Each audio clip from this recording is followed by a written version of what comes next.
نو دا زه د هغه خلکو په باره کې ریکارډ کوم دا کم خلک چې لګیا دي چې موږ د پښتنو دپاره جنګیږو او موږ د پښتنو دپاره جنګونه کوو. یعنې شیر علي مومن یادوم او ورسره فیضان ګلستان یادوم.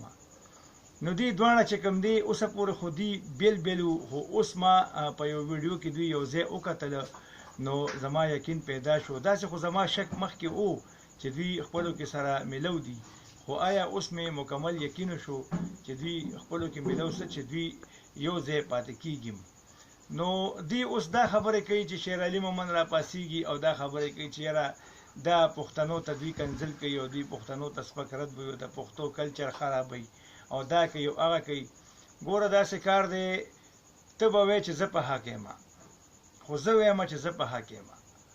زه په دې وایم چې ما ته بل کړي دي کنځل، نو ما هغه له جواب ورکړی دی. نو که ما وی پښتون هغه پښتون نه دی چې خپل بدل وانخلي.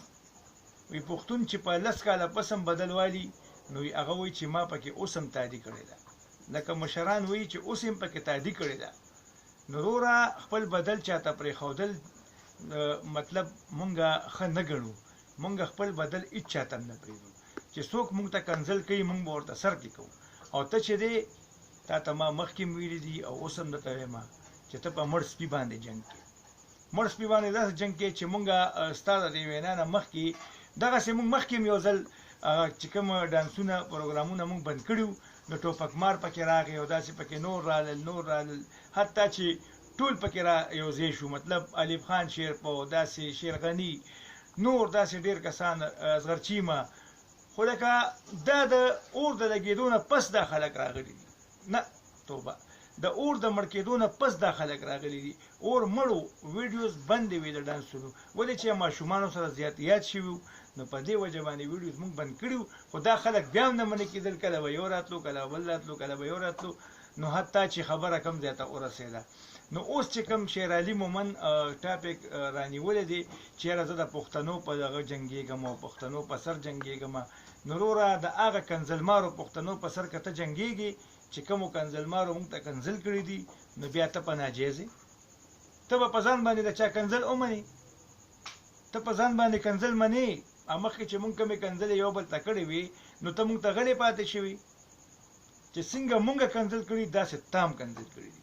نو ګوره چې څنګه ته په ځان باندې د چا کنځل نه پرېږدي، داسې یو کسب په ځان باندې د چا کنځل نه پرېږدي.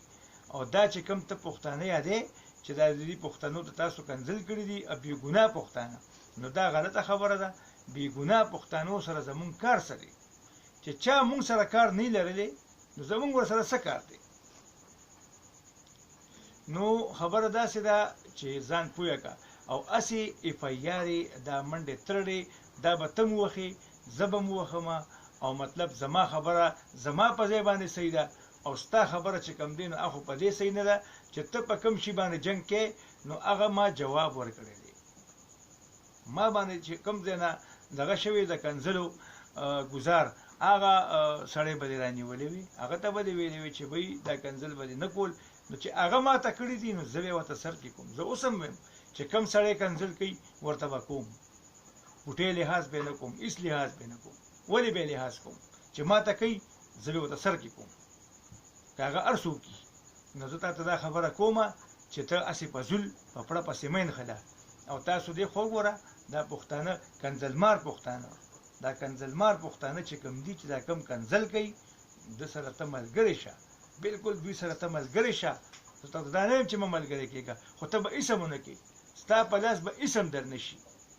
ځکه چې کومې خبرې ما سره دي او کوم ثبوتونه زما سره دي، کوم شواهد زما سره دي، نو هغه زما دپاره کافي دي.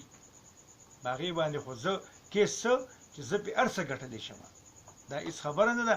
او دا خبرې به نه کې چې یاره زه په حق یم. ته په حقه نه یې، ته د منځ د اهلانې خبر، ته د هغه سیډه خبر نه یې چې اخوا نه ما ته کنځل شوي دي. ته صرف زما نه خبر یې چې ما کړي دي، تا ته هغه پته نه چې چا ما ته کړي دي، هغې نه ته نه خبره.